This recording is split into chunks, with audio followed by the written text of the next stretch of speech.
Hi, and welcome to the next episode of the Naria Lemire Show. And I'm your host, Naria.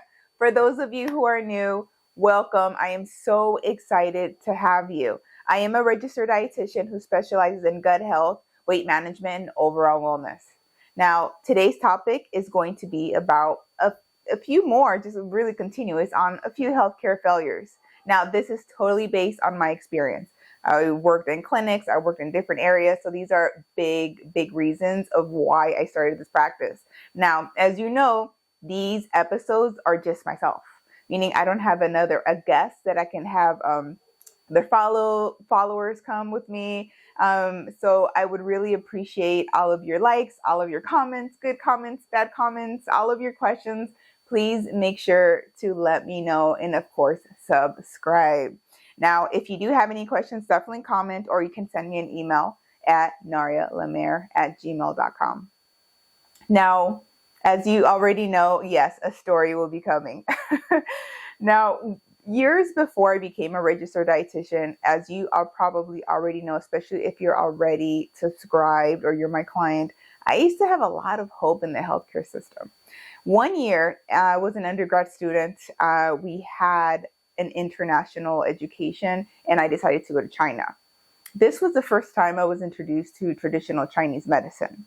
Now, it was completely out of what I knew. I knew people would drink teas and herbs, and I knew all this existed. I just didn't know to what extent. Well, when we arrived, we did different activities, of course, but when we went to this hospital and we got to see it in practice, I thought, this is working. We spoke to the patients, we spoke to the doctors. They gave us their perspectives of it, what's working, and it's really funny. I'll never forget one of the patients that was there. He was a man that was going to the doctor for hiccups. Yeah, definitely the first patient I've ever seen go to the doctor, not only for hiccups, but he told us that he's had hiccups for over 20 years. And I'm thinking, if I have hiccups for 2 minutes, I'm already very annoyed, right? He told us that after he began going to the doctor with being treated with traditional Chinese medicine, it went from just like, I forgot the number. It's been over 10 years, so I can't tell you specifically a number, but it went something like 10 hiccups a minute to about 3 to 5. He says, now I can have a normal conversation with people and there's no medicine. Everything is just completely natural. It's working. I will never stop coming to this doctor. Um, and that's where I was really more introduced to acupuncture. That was one of the treatments the doctor was giving.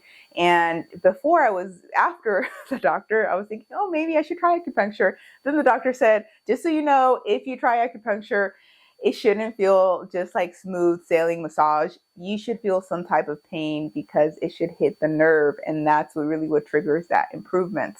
So gave me a little fear till this day. I haven't tried it. But anyhow, it really gave me a new understanding of, hey, there's other things apart from what we know here in the United States. Moving forward, finished my undergrad, became a dietitian, all that good stuff. Then I went into the world of healthcare in the United States. What did I see? Friends, I've heard nurses before, other practitioners say, hey, there's a lot that's needed. The system is definitely just in need and so much repair. But what I saw firsthand was almost something out of this world, almost giving me fear to be treated with our healthcare system. A lot of fear, definitely. Really provoking more of this, what I do today. A lot of prevention, a lot of natural things, functional nutrition, definitely a big part of what I do. Now, moving forward, a few years after, I decided to work at a daycare facility with older adults. One of the biggest problems in this facility was actually uncontrolled diabetes. I arrived, there was a dietitian, she was a manager, supervisor, something, and myself and about 2 other dietitians. So 3 to 4 other dietitians and the supervisor. I'm thinking, hey, how about we try to get these things in order? Let's get the blood sugars in order. That's huge, right? That can cascade into other problems. So how can we as dietitian impact what they're being served here because they're receiving food, so that way we can get the blood sugars better? Disappointment one here in this facility. The registered dietitian or supervisor said, no, we're not going to do that. That's not important. And I'm thinking, wait, did I just hear this from a registered dietitian?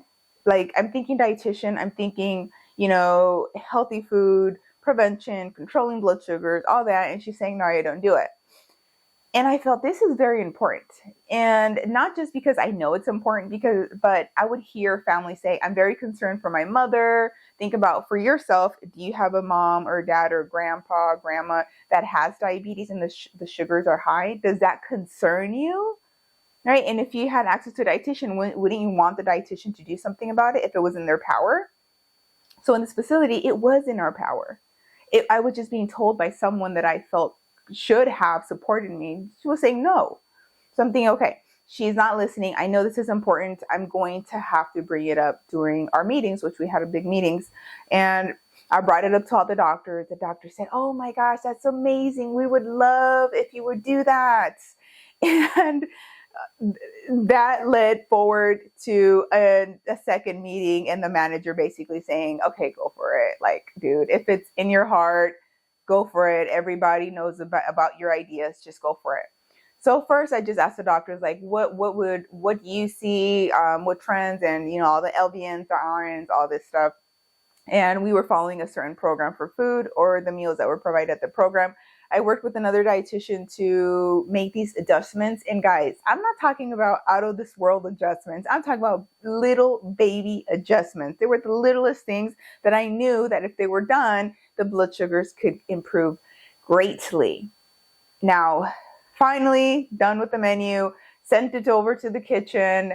And about a month later, we're having a morning meeting, and the LVNs, I believe, maybe they forgot we were doing this. It wasn't something we were blastering for a long period of time. It was just something that I mentioned for a week or two. Then it just kind of went silent for maybe 2 months.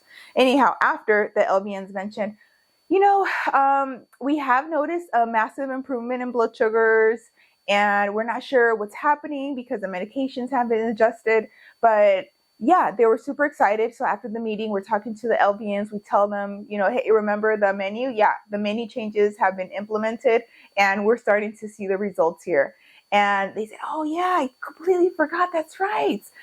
Now, all the facility was raving about it. Everyone was excited. The LVNs, the RNs, the doctors, in one of our big meetings, were just like, we're so excited. Thank you, dietitians, for doing this. Then they had a big, massive meeting, and with just managers and directors and who knows who else. And they said to the manager dietitian that didn't want this, they said, congrats to you for doing this.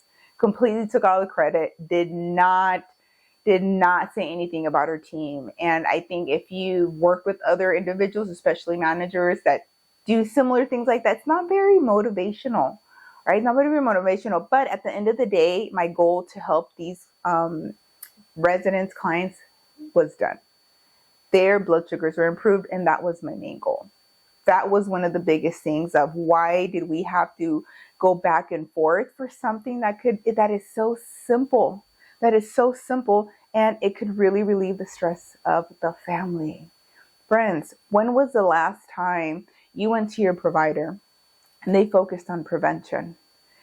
I know it happens here and there, but most of the time it's not focused on prevention. And as you've heard before in my previous episodes, a lot of the time it's because providers don't have enough time, because insurance companies dictate what's covered and how much time we have with patients. It's so restrictive.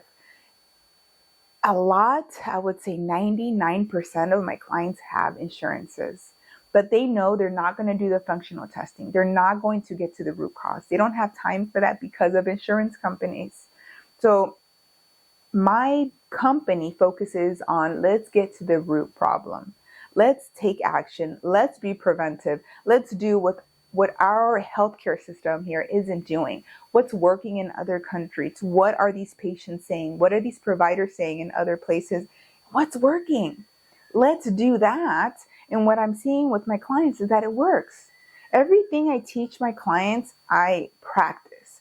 I'm not going to ask them something that I feel is totally out of this world. I have to know that it's, again, sustainable, massive sustainability.